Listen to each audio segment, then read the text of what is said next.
Welcome to the Cold-Blooded Truth.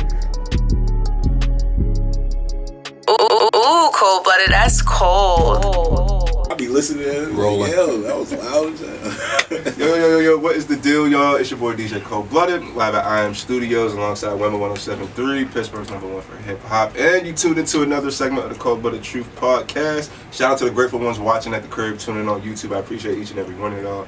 We got a very special guest in the building, major player in the Pittsburgh music scene, countless hits. Countless hits. You can name them, record after record, producing credits, artist credits, a whole lot of just a whole lot of stuff going on. Like the person who's really on the forefront of bringing the Pittsburgh music scene to light. Every time you hear Stevi on the beat or ooh Stevi, so many different tags, man. But ladies and gentlemen, Stevi B. What up? It was good, man. I feel great. Man, how you feeling? I feel super great. That's good. Hey, man, that introduction pumped me up. That done. Hey, man, I just want to say, like growing up, listening to all the music over the past 10, 15 years, and being able to talk to you and sit down with you, it's kind of surreal. I never thought this would be a thing. You know what I'm saying? I didn't think a lot of y'all, you, Hardo, Wabba, rest in peace, Owie, a lot of y'all, it's as a fan, you don't think you're gonna see them. You know what I'm saying? You don't think you're gonna have access to them. Cause with most of your heroes you don't. A lot of people don't have access to a Wiz or a Michael Jordan or LeBron James, you know what I'm saying? So locally on the music level it's pretty That's cool. The beauty of a small city too, man. Yeah. It's like that small classroom. Yeah. Well, just to backtrack, how'd you get your name? Where you from? I'm from Point Breeze, born and raised. Yeah? Yeah. I never knew. I always wondered. Everybody be thinking I'm from all type of places. I'm born and raised Point Breeze, Homewood, Point Breeze. So I thought you was from the west or the north or something. I got history everywhere, but most of my roots is Point Breeze, Homewood. What was it like coming up there? It was great. It was a learning experience. There was ups, there was downs, but what don't come with each other. So it's it was really good. I really went from a church background, I was kind of not really sheltered, but in a way sheltered, to just blast out straight, running around in the streets, you feel me? Not necessarily being involved, but just running with people that was involved with it. And to me it was a different experience, and I made good friends, and that are still my friends to this day, and it helped me grow throughout life, So it was good. So was you around Mac at the time when Mac was doing this thing? You know what? I had just left Older Dice. Yeah, actually I got kicked out of Older Dice twice. What you mean? What you do? Cause I was a class clown, man. I ain't really know nobody. Just once again, I came from a different background, so me trying to integrate in this whole situation here was a little different. All the cities coming together. So I literally probably left maybe it was either a year after, 2 years after Wiz and Mac was all doing their thing all crazy. So yeah, my situation happened 2 years before. Okay. So what was middle school and high school like for you? Did you what'd you do growing up? Was you always into music? Was you playing sports? Was you hooping? Was you Man, my life was crazy, man. Talk about Cold-Blooded Truth. Talk about it. Man, I went to Rosenstein. You know what I mean? I jumped straight from private school. The private school? Yeah, I was in private school before, right before middle school. That's why I said, I came up in a different background, you feel me? But, things changed, and, I ended up jumping into Rosenstein in the 7th grade, and man, that first year, man, I got jumped. Man, it was hectic, man. It was real. I slowly, adapted over time, learned the ways, learned how to move, how not to move. In high school, I got a little better, What was it like going to the Dice?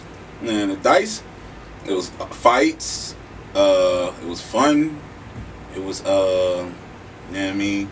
When you say Dice, the first thing I think about is East Hills and Hazelwood. What do you mean? They was always beefing. Yeah. I used to go to. Them fights used to be brutal. When I was younger, I used to go to school up East Hills until they like shut it down and switched it over. And then I started going to Penn Hills. So like, I didn't, had that not happened, I might have when I was in when I was in Dice, man, it was East Hills versus Hazelwood. And then you know what? Around the time I went to the Dice is where we birthed that whole sitting in the hallways. I used to make the beats with my mouth. And niggas was rap. Oh, I'm sorry. You can say. Oh, all right. Yeah, you can cuss on here. Oh, yeah. Okay, cool. And niggas was rapping to the beats. You know what I mean? We birthed that whole thing because that got so hot. After that, whenever Wiz and them started doing their thing, and they was spitting hot. It was from the building of that, hands down. Like, cause that's what we would do. We would get in trouble for. We would get in trouble all the time. It would be the city. The step hallways was full of mad niggas. Rapping all day, in between everything. It was crazy. I ain't gonna lie, I love that school, man, for real. Shout out Older Dice, man. Oh yeah, I went to a school out of town too, Antioch High in Tennessee too. Yeah. Cause I told you I got kicked out of the Dice twice. Yeah. So you graduated down in Tennessee?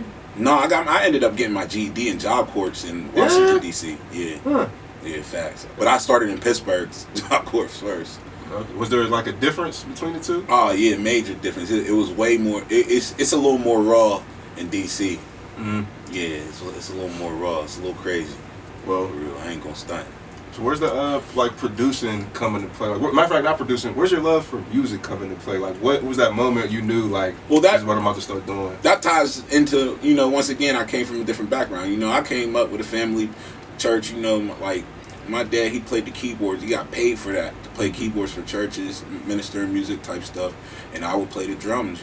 I eventually even landed a bi-weekly gig at a church. I was making good money every bi-week, like it was a regular job. I got W-2s, everything. I used to play the drums for churches all over the city. I played for so many churches.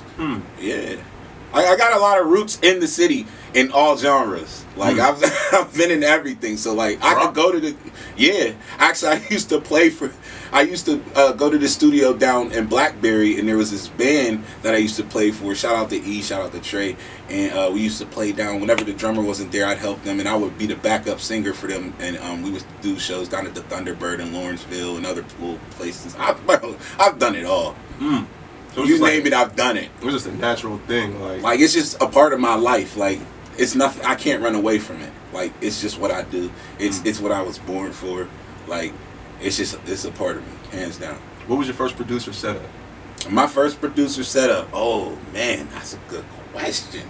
Ooh, what was my first producer? Oh, I remember. It was a huge computer screen in these like a monitor. Yeah, big monitor. Okay. And I had with the ass on it. Yup, facts. And it had the two computer speakers. Okay. Yeah, them joints was pounding too. Now, was it like what program did you use? I started out. What did I start out in? I started out in FL, but my first beat was terrible. It was a loop that just went up. But you like pitch? The melody, the melody just kept going up and then looped back around and just went up. Like it wasn't a beat at all. Like what year is this? When was this? Wait, so there's no bass, no kicker, no nothing? Like no, it was just a full blown melody with all basic sounds and everything. All the sounds you just wouldn't pick in the FL Studio. Every sound that you don't pick is what I used in that one. That one loop. I used to stay in Elmore Projects when I remember this day. This is when I stayed in up Elmore in the projects. When I started making beats. For those that's on the hill. Okay. On the hill, right next to Bentley. Up Elmore Projects, I used to stay. I remember I used to stay right across the hall from some nigga named Moses. I forget who it was, but that's when I first started making beats on FL Studio because I was in the ride with my boys, and they played this beat that they made. Now it sounded so crazy, and they told me what they made it on. I'm like, man, I gotta try this. But yeah, that was my first setup. It was a computer with some computer speakers. What year is this? Oh man, this had to be around 2007. Yeah? Mm-hmm. I was thinking like 08. Yeah, facts. Something like that. Yeah. Yeah, I think it was 5. Rolling. It was 5 because it was getting close to 7. So yeah, it had to be 5. So FL Studio 5. Yeah, FL Studio 5. So you start producing, and I'll say, all right, so from 08 to 012, you know what I'm going to ask you about when it comes to 012.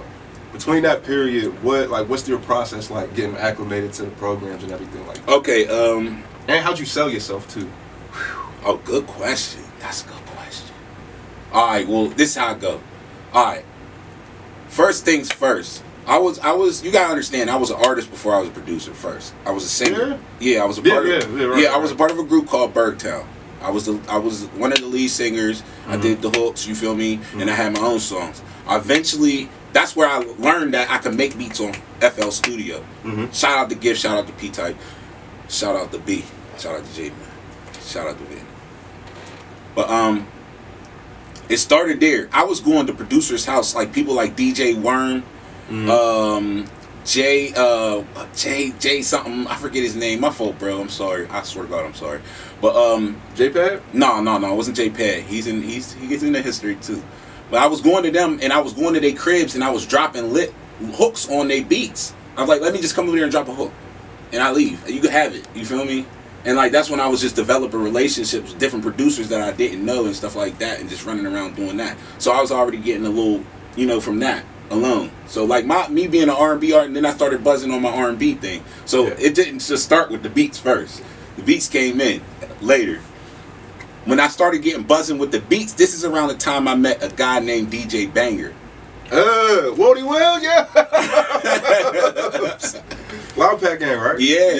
This is when I met DJ Banger. He was running with our group, but we didn't know he was a producer till one day it was 4 or 5 in the morning, and we go to his crib, and we're sitting in this empty basement.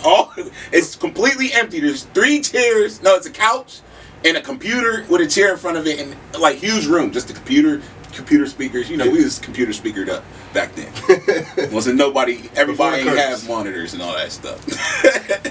And he just started playing beats, and we're like, oh, and then he, you know what I mean? But later on, to make a long story short, me and Banger end up linking up, and I started doing songs with him. And I was like doing my own R&B thing, and he was my producer. You feel me? He still make my beats to this day.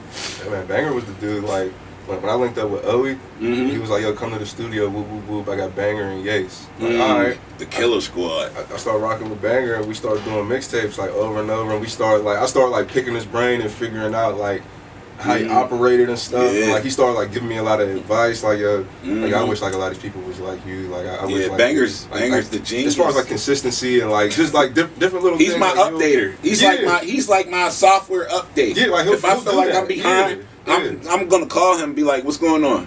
Yeah, like, he'll do that. Like, he'll motivate you and like really like push you to like get better. Real tough. Yeah, I know that Banger's funny as hell. He really is, though. I swear he is, bro. All right, so so I watching him. Yeah. Around this time, I was making. Remember, I told you I made that butt beat, but I was still practicing low key. Yeah. I was getting a little better. How often would you practice? Man, I was on that thing 24/7. When I found out you could make beats on a computer, and I was on that thing 24/7. They never fried it? You have to get a new one? No. My things was working. Yeah, this is... Monitor and tower. My fault. Monitor and tower. Right. Okay. Yeah, like when I started seeing him make beats, he was doing rolls with the hats and the bass was hurting my ears. I'm like, this is what I need right here. So I really started learning a lot being around Banger for real.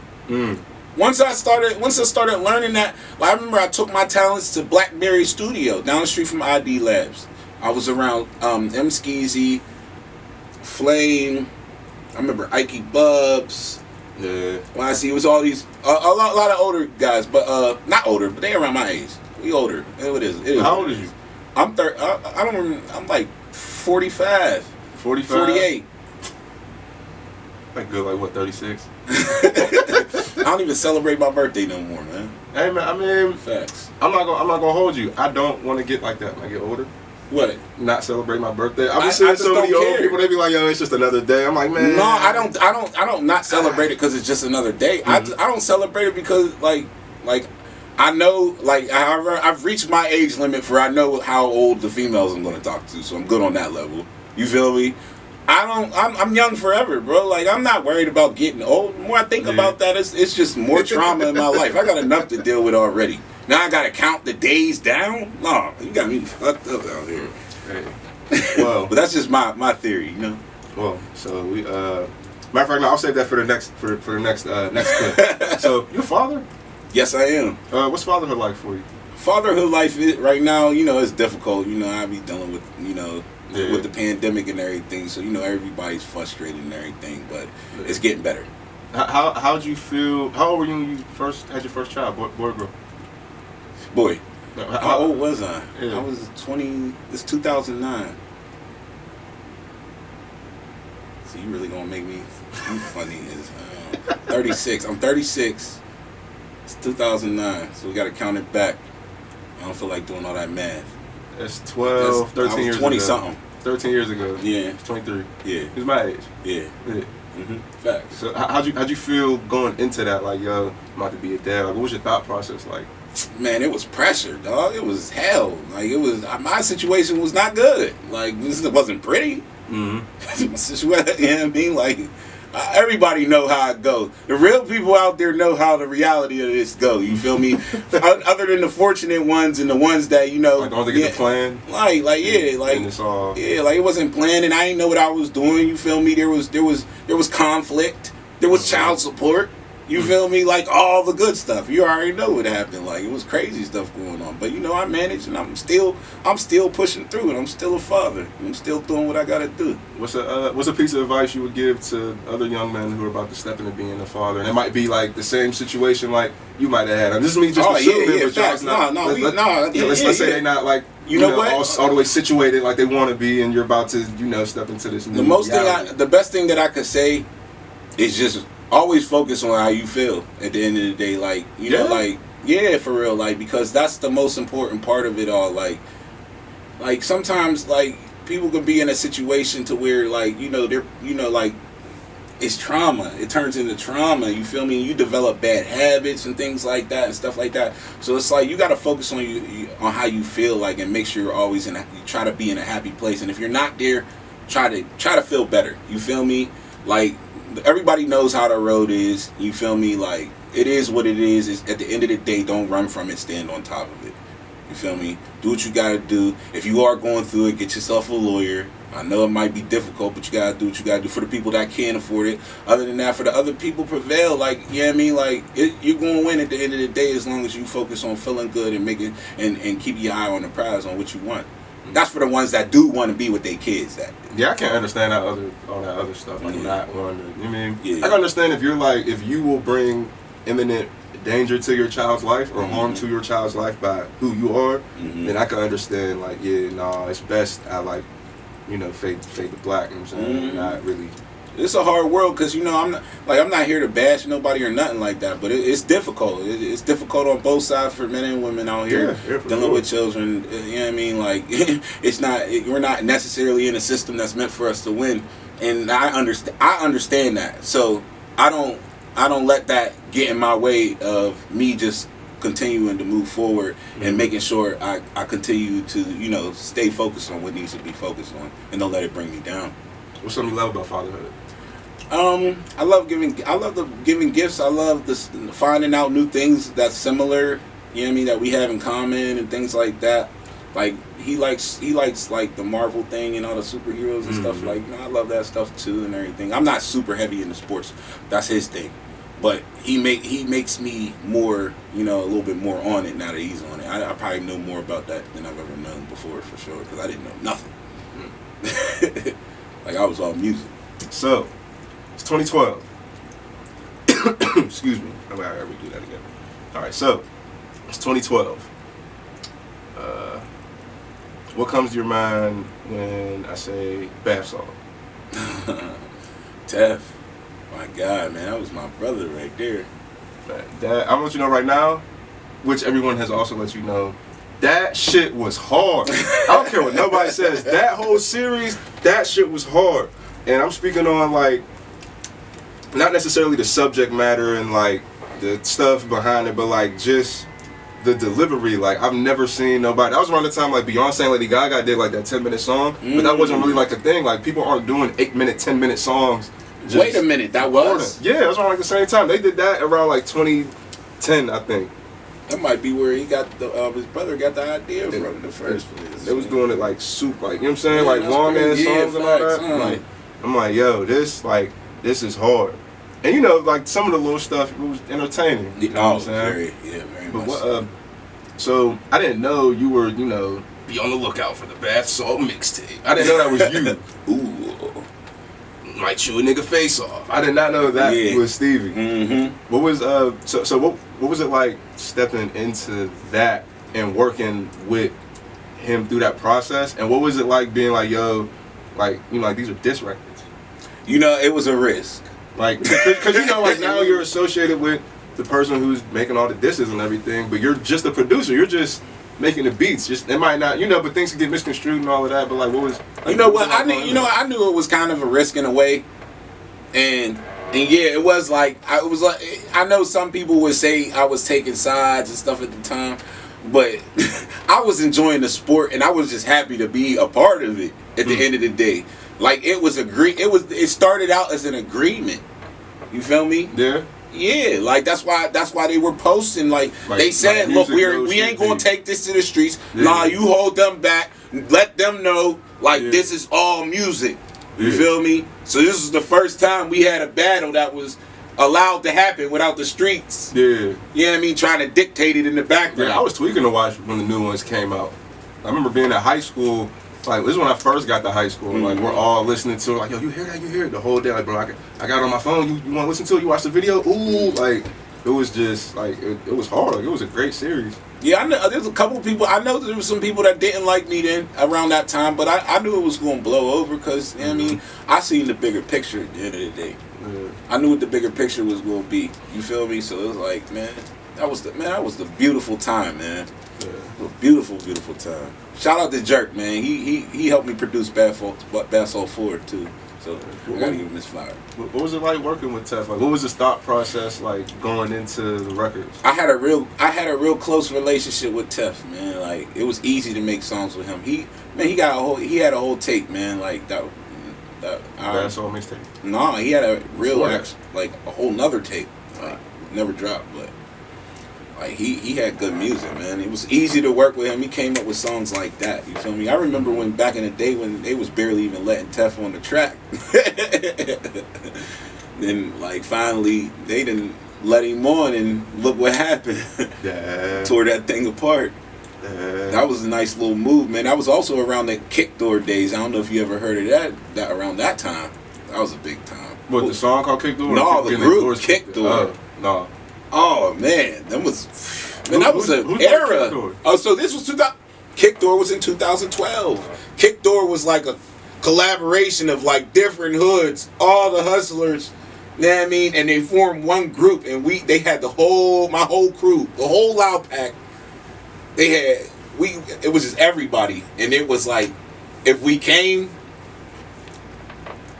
whatever was going down was over. Like it was so dominating in so many ways. Like if we went to a strip club, all the strippers was over there. You feel me? Yeah, like, yeah. like Kick Door's in here. like yeah, like if we went to the trap, like it was crazy. Like that was around the time. That's when Tef was on fire. When it was around the Kick Door days. Man, there was a lot of big movements going on around that time, and that was a golden era.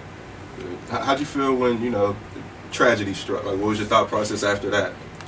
Man, like it hurt, man. Like it hurt, but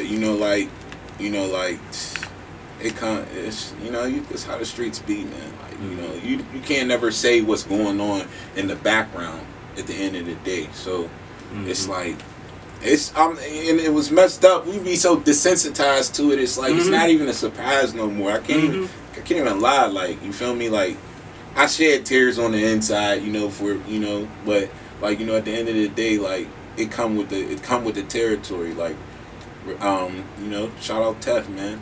Yeah, definitely. So, how's it feel now? 'Cause I'll listen to like everybody's music like while I'm at work. So I'm looking. It's at a million. Like the fourth one's at like 1 million views. Second one's at like almost 1 million views. I ain't checked it in a while. Jeez. Is that hard? Yes. Damn. Like last time I checked it, I think it was at like 500. That's like we used to listen to that at like little house parties, wow. ran around the car, like when I used to smoke him, like just That's all crazy. the time. Like it was a real thing. But it's at 1 million right now. That's crazy. There's something I got so many songs in a million. Like, yeah, you are that guy. So speaking of, I'm gonna just read off a list, yo.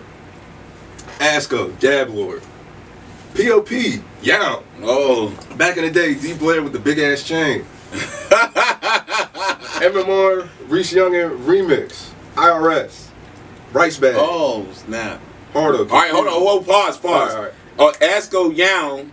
First of all, I did the remix with Doro. That's my version. The original version is Vibe Beats. Okay. They got that off of SoundClick. That was the SoundClick days. And Rice Bag, I simply mixed the whole thing down. Shout out Yace. He's the one who made that beat. So it's just so he's the one who put everybody's intro to their own song like in the beginning. No, I noticed that. That was hard. I did that. That was all engineer work. That's why y'all thought it was me. But Yace killed that beat. Right, you feel me? I just put it together. So you.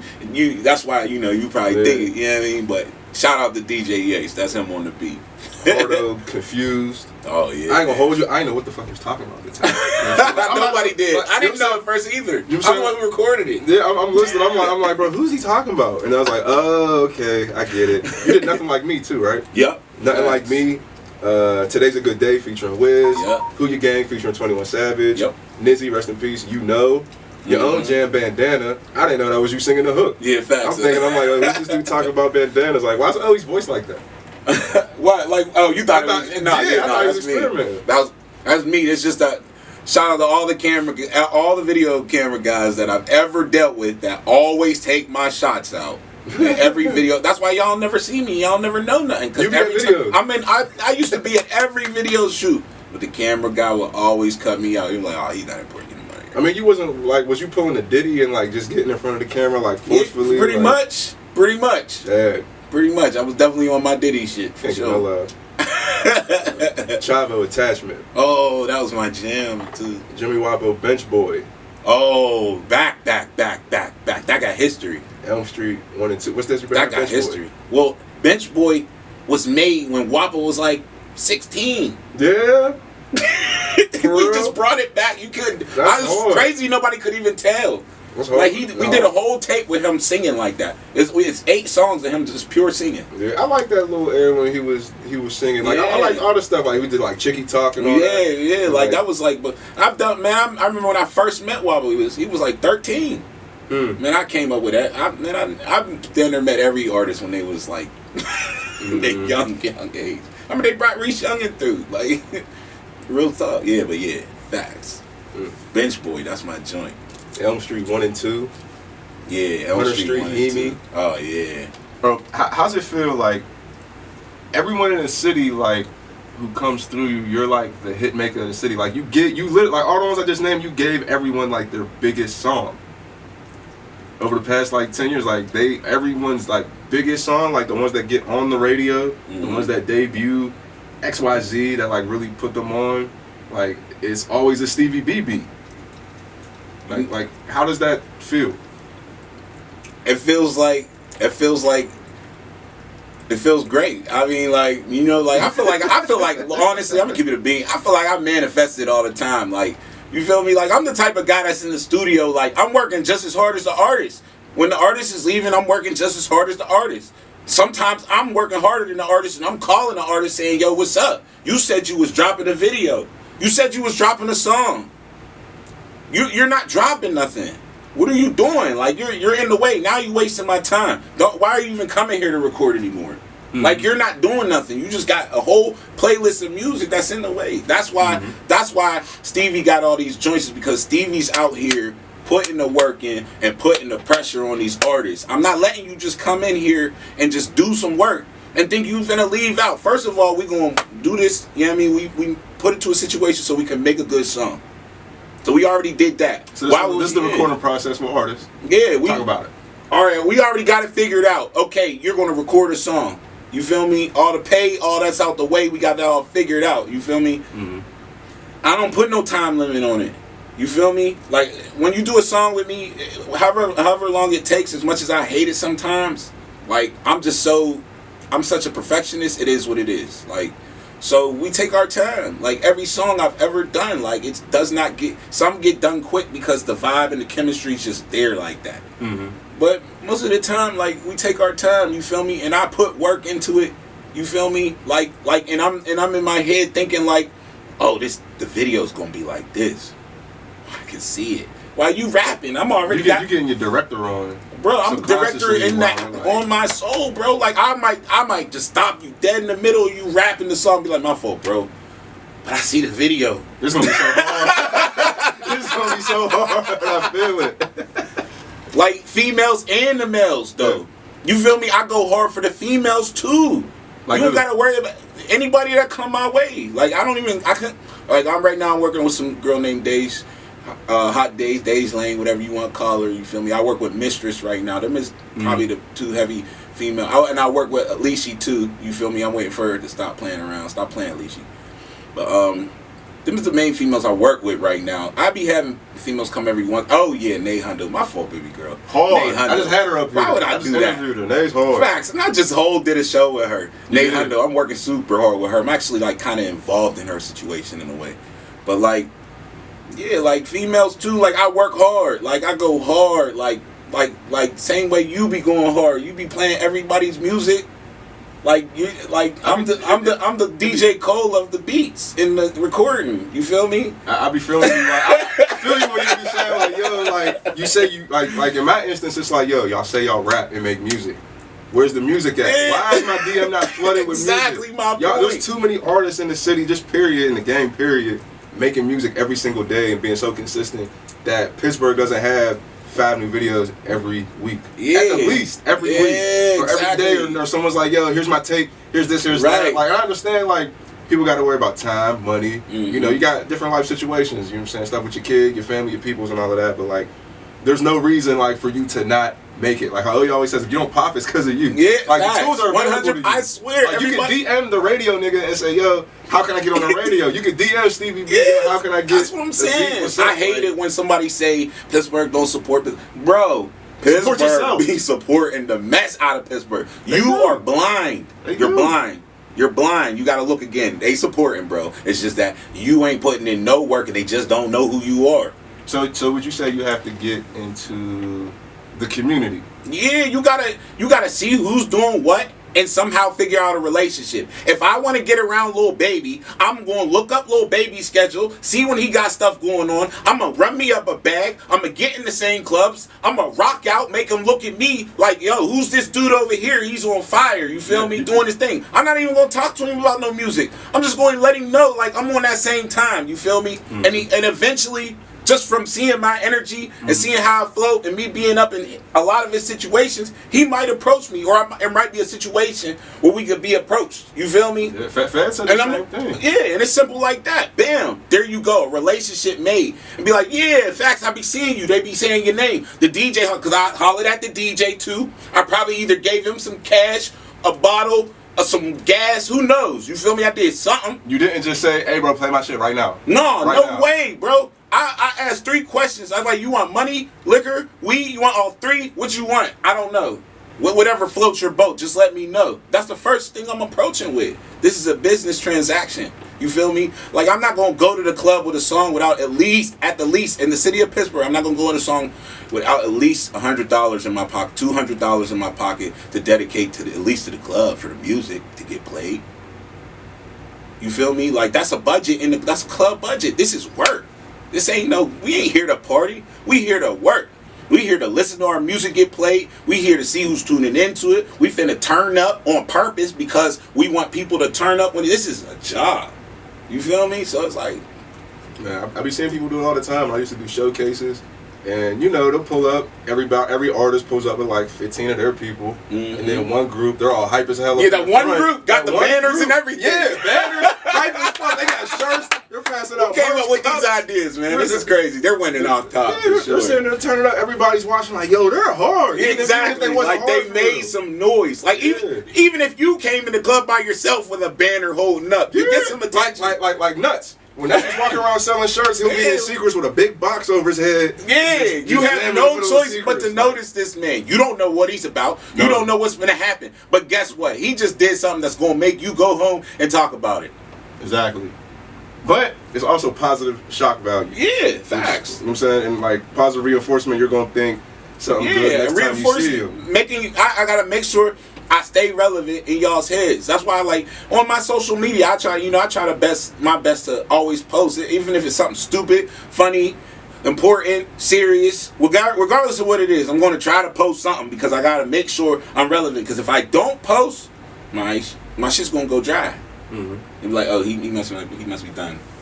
It's over. Let me find who else is cool. Do some stuff. Then the algorithms is all man. Man, I hate it. I hate it when they did that. Yeah. That was butt. I swear. Used to be chronological. Now it's like you have to use all the features on the app to get the chance to. Facts. You got to comment everything, like, post, have a conversation, emojis. But that's smart though, because he's like, yo, y'all's really gonna start using this. Y'all, we're not gonna keep making programs and y'all not use it. Facts. Y'all get popping off of nothing. Yeah. Today's a good day. Hardo, Wappa, Wiz Khalifa, right? Yeah. Was that your first song that like charted on the radio? Did it chart on the charts actually? Yeah, actually, believe it or not, that was actually me and Yace's song. Yeah. Our hook and everything. Huh. Yeah. Alright, so just walk me through the process, yo. How did that turn into what it is now? Like, did you record with Wiz and WAP? Did you go to LA? No. Like, this is how it happened. At the end of the day, basically, me and Yace was chilling. Me and DJ Yace was chilling, and as we always do, you know, we just making a song, you know, like, and we put the hook together. Me and Yace, we wrote the hook. I sung the hook. It was supposed to be on my tape. Yeah, you can still hear my laugh. That's my laugh.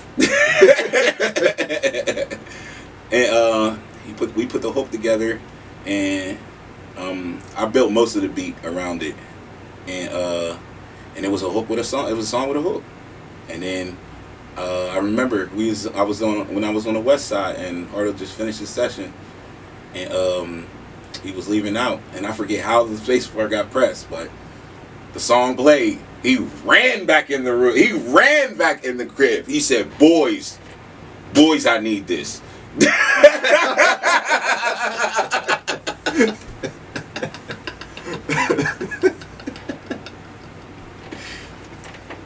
You know, like, and honestly, it only made sense at the end of the day. Hardo's the man. Like, why wouldn't it make sense? Like, that's why I'm in a situation that I am in now. Is because of these decisions that I made. For real. Like him, along with Elm Street too. Elm Street added to that too. We're gonna talk about it. But because of that, today's a good day is the reason why I'm in the situations that I'm in now. Shout out Hardo for killing that jam. Putting it out, putting Wiz and Wappa on there. It was just Hardo and Wiz at first, and he threw Wappa on there. You know what I mean? And it became a hitter. And we toured. We toured for it. You was on that T Grizzly tour? Yeah, I was the DJ. Oh yeah. He's also DJ Stevie. Facts. We was killing. They was taking our set. What you mean? Facts. At first, like when me and Hardo first started, in the beginning of the tour, we was rusty, bro. We didn't know what we used to expect. And I ain't gonna lie, you know, the first performance was shaky. We all looking at each other, you, no, it wasn't me, you. You know what I mean? And then he's like, we gotta practice. So that's when we started dropping all the videos of us practicing in the kitchen and all that stuff. Yeah. We started practicing. Next thing you know, probably like the second one was good, and then it got better, and then the fourth one, it was packed down. Next thing you know, by I think it's 6th or 7th show, they were starting to copy our routine, bro. What, the other acts? Yes, swear to God. Well, like how y'all would prepare? Our routine on the stage. Oh. Even the main act. Yeah, T Grizzly? Yeah. Facts. Well, that's kind of hard. Like, so he picked off like. It was a compliment. It was a super compliment. Yeah. Super compliment, man. Like, man, it was great. It was a great experience, man. Like, I got to meet a lot of dope people. You know, like, I'd do it again. Hey. You gonna tour after that? Like another one? Oh yeah, that was my tour. I was I don't know what part that is, but I was all down Atlanta, Alabama, all the way Memphis, all of them states and cities. Yeah, I was touring. I was hitting radio station after radio station. Who you gang? Who your gang? Was 21 Savage there? No. This is once again. This is Hardo's genius right here. 21 Savage did a verse for Hardo that recently, and they did it together or whatever. But Hardo wasn't like feeling how it was. So what Hardo did, I remember we was in Atlanta and we was in the hotel. I had my laptop and everything. Hardo re-recorded a new verse. We took 21's vocals. We chopped them all up. Put them in. I built the beat around the whole thing. Boom, who your gang? Did 21 know? I don't think so. Not until it got made. Did he like? What was it like after that? Like, did he care? Or was he like, yo, that's hard? Yeah, he rocked with it. Him and Hardo cool. Same reception. It's like 1 million right now. Only something. Yeah, facts. That thing go crazy. Did you ever think you'd be working with like artists like that, like 21 Savage? Did you do the Meek Mill record that Hardo had? No, that was crazy though. I wish. No, I didn't do that one. Well, did you ever think you were gonna start like mixing and mingling with like mainstream artists, even like Light Skin Keisha? You got a song with her. Yeah, like, you know what? Yeah. Yeah, say it, Yeah, cause I'm just the type of person like, even being in Pittsburgh, like I never was the type of person to see a major artist and be like, oh, you feel me? Major people to me is like engineers and stuff like that, mixers that are in the game. Who's like your favorite? That I like that mix. My favorite right now is Tilly. I think that's who mixes all the Lil Baby's tracks. Oh, Tilly, he's a mixer, and I'm a big fan of what's his name? Chris. He died. That was Future's engineer. Oh, the white dude. Yeah. I was a huge fan of him. Huge fan of him. Them is the people that I would, if they walked in the room, then you would probably see Stevi like. The artists, I'm used to that. Like I done had all the artists that was coming into town was at my little crib, my little busted little crib that I had the studio in on the West End. Like, so it's like Project Pat broke my couch. Like, you feel me? Like, what was that like working with Project Pat? Yeah, because he has a good relationship. He's the most with down to earth. He's just so down to earth. Is that me? Yeah. I don't even know. Yo, so I'm in an interview, bro. I'm gonna hit you back. I thought he was waiting for me to say cut. Yeah, that's what I was thinking. I'm like, I'm just gonna just roll out with it. But yeah, he's super down to earth. Project Pat, he'll never fade away, man. He's 3-6 Mafia legend. Yeah, facts. Yeah, Bop, chicken. He's the realest dude, man. Don't save her. Facts. We all grew up on that. Blunt to my lips, gun on my head. That song is hard. Facts. Big facts. I ain't gonna hold you. I didn't know about that song until I was watching 85 South show, and Carlos Miller walked out to it, and I was like, yo, like this song is hard. Like I like people for like who they are. So like the comedy mixed with like the love for the cars and like the type of music and like, you know what I'm saying. I'm like, yo, this song's like really hard for real. Like, what is this? And then, you know, it was I forgot what that tape was called. Something Green. Getty Green? Getty Green, yeah. Facts. I was like, oh, so this is what my mom was listening to back in the day. That was that killer. It's crazy. So, man, Elm Street, let's talk about it. What was that process like, and how'd you feel seeing the reception of it and, like, what it did for the city? Like, Mike Epps was roller skating in that joint. You know what? I'm so happy it went as far as... I really expected it to do something, but I was surprised it went further than what I expected. But I expected it to do some damage. You feel me? Almost at 30 million. Yeah, like that's one beat that I just randomly sent to him. Now you gotta understand, like I met Wapo so many different times, but when that Walking Bomb and all that stuff came out and that AO that Tomlin did and everything, like I started getting inspired from their work. And then I bumped into Wapo down at, on the south side when Roughbone had the Plug Media, and he was up there recording. I walked in the session, it was him and all his boys, and I'm like, yeah, I rock with your music, bro. Like, you feel me? You ever need me to host a tape, do anything, like, just let me know, and I got you. Da-da-da-da. And then just later on, I think we just linked up. I had Reese Youngin and Wapo. I was supposed to put them out together. That was my plan. I had a whole tape with them together. It will never drop. And it's gone. What, you deleted it? Not you deleted it. No, I just got lost. And it connect, and it'll never, even if it didn't, it never dropped. Yeah, I had both of them. And then, but at the same time, my boy YC was grabbing up WAPO. So I ended up just recording with Reese Young, and I was going to try to push him myself. I was going to attempt it, you feel me? Yeah. And I was cooking up crazy. I had a tape with him that was retarded. I lost that one too in the studio.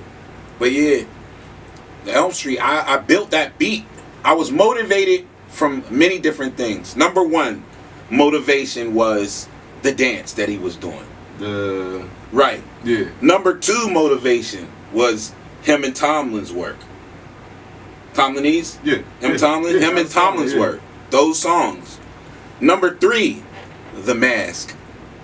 The Mask. The Mask. What do you mean? On you know Jim Carrey, The Mask, the green mask. Oh yeah. You remember on the part where he go up to the little drums and he snap his finger and the drums start going dum, dum, dum, dum, dum, dum, dum, you know what I mean? In the beginning of the beat, what it do? That's why I was like, and I was thinking like, oh, that might be crazy. I was gonna try to sample that, but I couldn't find the scene, so I just ended up finding that these timbales, and it was a sample, and it was chopped up perfect, and I just made it like kind of more bouncy. And I be making a lot of my own little samples and stuff too for my stuff too. I ain't gonna lie, but I would make the beat. I sent it to WAPO like 5 different times, remade. There's like 5 different versions of that beat. Sent it to him. Next thing you know, one random day I walk in the studio. Shout out to Jerk. Him, Jerk, YC, and WAPO recording it. I'm like, oh, they're all happy. Like, yeah, we recorded it. They play it. I'm like, delete it. I said, delete it. We recorded it again. That's like the inner Kanye West. Yeah, I guess I do be having the moments. Man, you know how I be swole. Like, we just did a whole song. You talking about delete it? What you mean? Delete it. Like, delete it. Get rid of it. You don't want to use nothing? Get it out of here. Facts. We re-recorded it, and that's when we got that Elm Street. We knew that thing was going to do something. Just like we knew Dab Lord. Like, we knew it. Like, fact. What was it like with Dab Lord, yo? Like, I remember seeing Pinky dancing to that. You know what? I'm gonna say adult, I'm gonna say this because me and my team always get in arguments about this song. So I'm just gonna say it like this: we were all in the studio. Yeah. All I know for sure, one part that I know is the bass line. Nobody could figure out the bass line for the jam. You feel me? First of all, Asco came with a long verse. So that song's really a long verse that got chopped up. And repeated and turned into different verses. It's really just a long verse. Swear. No hook? Dab Lord, yeah, we made a hook out of the part of the verse that sounded like a hook. Just cut, bring this in. Bring this in. Oh no, chop that out. Put that on the second part. Put this on the third. And then the third verse where you know what I mean? That was the only verse that got. Yeah, them last 2 parts. Yeah, some last 2 parts. And then the ending part, we was like, look, we need some crowd response, bro. And then you know the shorty there must be 2 sides. You feel me? Or that Shorty Low joint? It was the T.I. diss. That Shorty Low song. It must be 2 sides. You know what I'm talking about? You feel me? Yeah. Well, that's what I'm like. We need something like that to make the crowd want to be like, answer our question. So what better than to say one thing we don't fuck with? Like the crowd's guaranteed to respond back to that part. Who's not gonna repeat that part? Who's not gonna answer the question? Smart. Oh, you fuck with snitches? Why didn't you say that then? You should have said these snitches. Y'all smart. Yeah, we be really in there trying to like make certain things happen for a reason. Like we're not in there just sitting there really just. Sometimes we just let it happen, but most of the time when it's happening, we're like, oh, we could do this. My best songs come when there's more people around. Yeah. Putting their opinion in. Best ones. Coming from the perfectionist himself. Yeah. It makes it so much easier. Ain't got to do so much work. And then it's so dope because there's so many different it's so many different minds. Like when a bunch of people that are great minds in the room, it creates a thing called a mastermind. It's like our minds are linked in this room. You feel me? So we can think together. We don't know it, but it's true. And if we keep meeting on the regular, this mastermind that we have is going to get stronger. And that's just what was going on, you feel me? Like, that's why the pack is back. LOUDPAK. How'd you get that name? LOUDPAK, that came from, shout out Von Trees and Freezy, Zam. Freezy, like Freezy Freeze, the dude that rapped like for like a whole like 30 hours or something? No, that's Frizzy. Frizzy. That's Frizzy. This is Freezy Blow. Freezy Zam. I watched the Pittsburgh State of Matchup like 2-3 times. You know, I seen it. Yeah, this is where it all started. That's where J-Pad come and play. The Juggernaut. Yeah, that's when J-Pad really was giving us a lot of game on how to record a little bit. We knew how to record. I knew how to record from my boy Trey teaching me on Cubase, but J-Pad put it in a whole nother perspective because he was like so quick with it. And he had them two big theater speakers. I remember our studio, two big huge theater speakers. And we had the table and everything. The booth, man, it was killer. That was Iton Street. Ask any rapper that's doing something in this city that's like a little older, like probably in their late 20s, they know Iton Street. Iton Street. Fun fact, yo, and shout out to YC too. So like when I was younger, this was probably like 4 years ago. Part of this rap group, I'm saying, doing our thing. Dude, Desmond, whose crib we all used to go link up at, his cousin is YC. Yeah. At the time, YC's working with WAPO. Yeah. But you know, we don't know. Like we're like different background. Right. Might be around certain things, but you're just a different type of dude. Right. So we used to skateboard and shit. Oh, that's all. Like really skateboard. Like it was around the time like Lil Wayne started doing this thing. Like, because that shit was hard. We're like, nah, bro. Like we know like who's pro. We know what it means to go and pro shop. Yeah. We know all the parts. We know the brand. Like we really do this. It was really locked in. You know what I'm saying? So we now we're trying to do this music thing. YC comes around like, yo, you know what I'm saying? I'll rock with y'all. But we need a DJ though. So I used to always say like, yo, I want to be like a producer or something. Like I want to be like behind the scenes. I don't really care to be like the star. I used to say I want to be a rock star, but not like I don't really care to be like all of that. So then opportunity presented itself. He looked at me and he looked at my man's Roach, and Roach. I knew Roach wasn't gonna do it. I remember Roach. You remember Roach? Yeah, I know Roach. What do you mean Roach? You talking about white Roach? Nah. Oh, that might be a different Roach. No. This is a black dude. Oh, okay. Yeah, I might know him. Standing next to Roach, and he's like, yo, we need a DJ. I'm like, all right, I'll do it. We walking down the street to J-Pad's crib. I got a laptop I had from interning at the time, like a couple years ago, and I didn't really know how to use it or anything. So I go down there talking to him. That's how I met like Tomlin, Jayhawk, and all them. And then J-Pad gives me virtual DJ on like a flash drive. That's what we all started on. You know what I'm saying? I put it on the computer. I'm like, I bet. I have no equipment, nothing. And I start going home like, okay, what this mean? This how this work? Cool. And then here we are. That's crazy, man. J-Pad, man, there's a lot of people that had a lot of keys to a lot of other people getting in position, man. So I'm rapid fire you some questions, man, real quick. Okay. You know what I'm saying? Quick answers, you know what I'm saying? So, you got the Gangsta Grills right now. Yeah, I do. Yes, you do. Yeah. Famous Fest 3. Facts. Yeah. Yeah, I be having stuff I don't even be knowing sometimes. How you have a Gangsta Grills and you don't understand? All right, well, how's it feel now to be in that position? Like, you attached to that? Like, that's not my first Gangsta Grills. which one was the first one? Look, man. Who was it? Was it Drama? It was somebody. It's not my first Gangsta Drama Grills. is the FTR Drama. I don't know who it was. It's somebody I can't remember, but that's not my first Gangsta Grills. Man, and you gotta understand, I did work out Cleveland too, so Cleveland's like my second Pittsburgh. Yeah. It's lit like that out there too. YFL Kelvin out Cleveland? Any out there? Yeah, I know YFL facts. Yeah. I ran with the Loyal Always and Drama out there, LA Drama. He locked up right now, you know what I mean? And was working with Rip Flames and all them. I helped him get his first tape and we jumped back in. That shit going crazy. What's something that you love about the Pittsburgh music scene, and what do you think the Pittsburgh music scene lacks?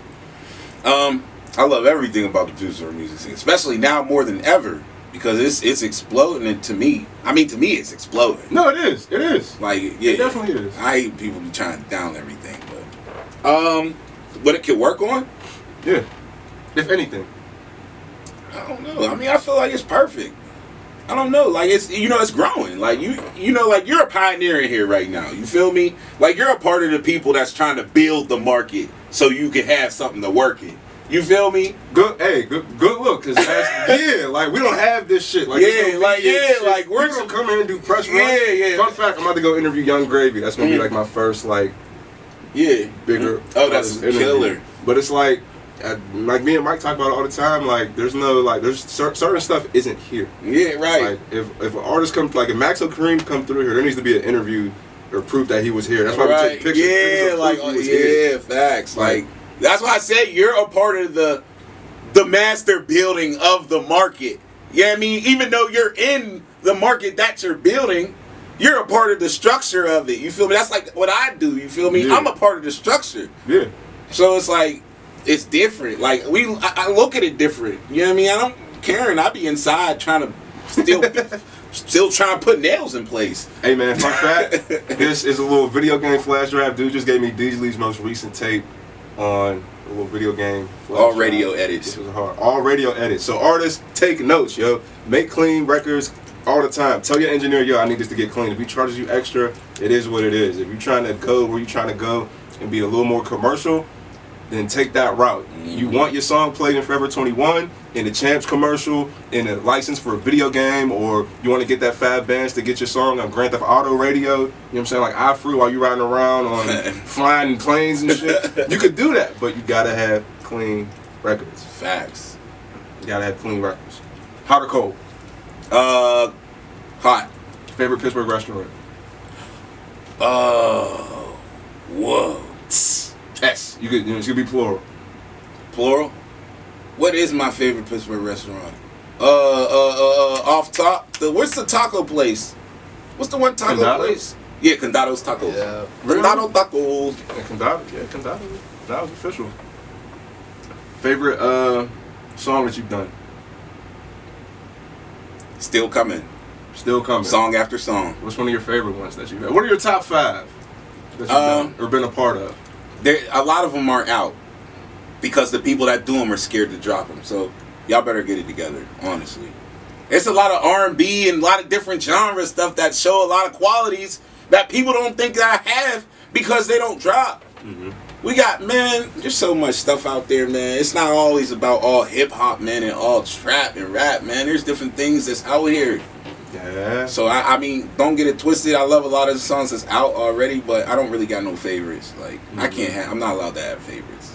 Okay. All right, fair. Everybody's my favorite, man. Fair enough. All my favorites. All right, real quick. Producer versus beatmaker versus engineer. Okay, producer versus beatmaker versus engineer. They all work together. All right. What's the differences? That's what I meant to say. Okay. I guess if I was to make differences from them, I guess the beat maker makes the beat, right? The producer makes, probably most likely is with the engineer arranging the beat for the rapper to record on as the engineer is recording it. So, alright, so the beat maker just makes the beat. That's the guy that makes the beat and sends it out. And he don't know what's going to happen. He might hear it on the radio. He don't know. The producer is the guy that comes to the studio with you and he's already there and he's actually formatting the beat more to be more articulate. So for example, say if Drake goes and gets a beat from Boy Wonder, the beat's going to go to 40, the producer, and he's going to tweak the whole beat to fit Drake. And then he's going to turn into the engineering recording. So, would you say it would behoove of other young producers, aspiring producers, engineers, people that do that, to be all three? Yeah. All of them are great. Like, if you're the type of person that don't like to be on the scene and all that stuff and wants to get wealthy or something and be in the game and not really be, and you're shy and all that stuff, be a beat maker. Simple as that. Or be it. You know what I mean? An engineer is a great profession. All of them for real. Like, but when you're a producer and engineer, you're definitely more on the scene more with the artists. You know what I mean? Engineer too. But like beat makers, they don't really got to go nowhere. They just sit at home. Did you go to college at all? Oh, no. Did you want to, like, for music or anything like that? I want to now. Now I do, because I really want to, just to see where I'm at with it, for real, honestly. Would you ever, like, teach other young people to do it? People like, tell me, man, people have been telling me to do that for, like, the last 8 years. I would love to. I am like a teacher. That's what I do for real. Naturally, like, I never learned how to, but you get you a building, get you some equipment, let them know this is the beginner, intermediate, advanced. Yeah, you're gonna come through here, get credits for this. Now I really need to, because especially for you to be saying that right now. That'd be hard. Like that's the other thing, like a lot of us, like, like black people do things. Mm-hmm. Some more successful than others, some have more opportunity and leverage than others. Yeah. And for those that are like experts, I think it would be real cool, like, for people to do certain things, like how they did back in like the 70s. I think because of how I am, I couldn't do like beginner this class, but I think I could do lectures. Do lectures? Yeah, I could do a lecture, like, yeah. Why don't you do like an assembly at the Dice? Yeah, that would be crazy. I'm trying to do it at Penn Hills. That would be retarded. I would do them. It's gonna happen. It's gonna happen. That's how I am. Whenever you say something, I don't try to be like, I'll be like, it's gonna happen. See, I think it just be the little stuff. Like, imagine like being that young kid and you're like, yo, we're about to go into the assembly. Who is this? And you hear Stevie on the beat. You just walk out like, oh shit. And I be wanting to do that, because at the end of the day, when I grew up and all my favorite producers and everybody, I would have died just for them to give an opportunity to give me a little bit of info. Just a little bit. You know what I'm saying? Because even back then, like, you couldn't watch like a session. No, you couldn't. And them saying, yo, this is what you gotta do, this is what you gotta do. Yeah, they not doing that. They didn't do that. We had to learn the hard way. And I definitely would love to give other upcoming artists, producers, whatever, just, I'm not even gonna say to teach them, but to give them insight. You feel me? Of the formulas, because there's no law, but there is formulas. Teaching. Yeah, I guess. That's teaching. Appreciate you coming through here, man, for real. I really appreciate you coming through here. I remember the first time, I think, I could be wrong, the first time I met you was it at Guapo's listening session? Yeah, I think so. No, that was the first time I like met you in person. I think. I guess so. I think. You got one of the familiar faces. Like, I bumped into you before. Yeah. And like, I might have not known you, but I remembered your energy or something. You know what I mean? Hey man, I appreciate you coming through. I appreciate you having me, man. It's been real cool, man. Like, cause you never know like where life's gonna take. Like, I never thought I'd be sitting down with like Stevie B and like picking his brain and like. Facts, you my man, man. You don't even know. And it'd be a cool conversation too. Like it like good chemistry. Yeah, good chemistry, good energy. You know, it's crazy. I talk about you all the time, bro. Yeah. Facts. Every artist I deal with, everything. What do you be saying? The same thing I was just breaking down. I'll get in that breakdown and be like, if you ain't getting a clean version, if you ain't sending it to DJ Coleblooded right now, you're not even doing that here. Why are you here? Come on, get it started. There's many, like, a lot of artists, they be insecure. They feel like, how am I gonna do it? Like, it's all here. There's people out here that are ready. They just want you to come correct. It's all right there. Well, good luck. Yeah, you gotta butter people up, man. I said, yeah, for real. Like, you really. Yeah, I know. I understand the artist seduction. You feel me? You gotta meet them on their You gotta butter people up. Facts. I be telling people like, yo, you just gotta get your song clean. Yeah, but what if I don't like it? Fuck it, bro. Who cares? You gotta make them like you. Yeah, like, just start. You know what? Your song's terrible, but I rock with you so much. I want to play like 50 seconds. I don't think it's that good, bro. It doesn't matter. The power of relationship. I'm gonna play your song. I might even use it as my top. Yeah. 2,000 people are gonna hear it as soon as I play it, and we're gonna let the people decide whether they think it's hot or exactly. It don't matter. It's not up to me, and it's not up to you either. In a way, if we're gonna make art, and we're dealing with people's art, like, it's real sensitive, real emotional, and it's real. It's their emotions and how they express themselves. You know what I'm saying? They want it to be valued just like they value it, but that's hard because people aren't gonna receive you how you think you is. But just be mindful, y'all. Like, just do it. Just do it. Get it done. Put it out. Like it's good. Whatever's meant to be will be, and however it's gonna go, that's just how it's gonna go. Stay positive. Yeah. Feel good. Yeah. Like, just do your thing. You know what I'm saying? But yeah, appreciate you coming through, man. I appreciate the gift, you know what I'm saying? He came through, brought some Aussie. Shout out to all the Coles. That's our drink. Yeah, shout out to the Coles. Stevie came through with that. You know what I mean? So if y'all have an event, you know what I mean, invite me over. I'll bring the Aussie. Yeah, man. Hope 2022, and as years to come, I hope everything is great and blessing for you and your family. Man, I'm gonna see you at the top, man. What you talking about, man? We finna be. I'm not saying like bad. I'm just saying like, I hope shit's good for you. No, ain't no hope. We don't got time for hope no more, man. That's the old school. I see you at the top. You think it's 6 months? I'm thinking 6 weeks. You feel me? Let's get it. Said we get this shit. What they say? We get this shit in 10 months? Yeah, no, 10 days. I'm thinking 10 days, B. 10 days. 10 days, B. Anyway, ladies and gentlemen, Stevie B.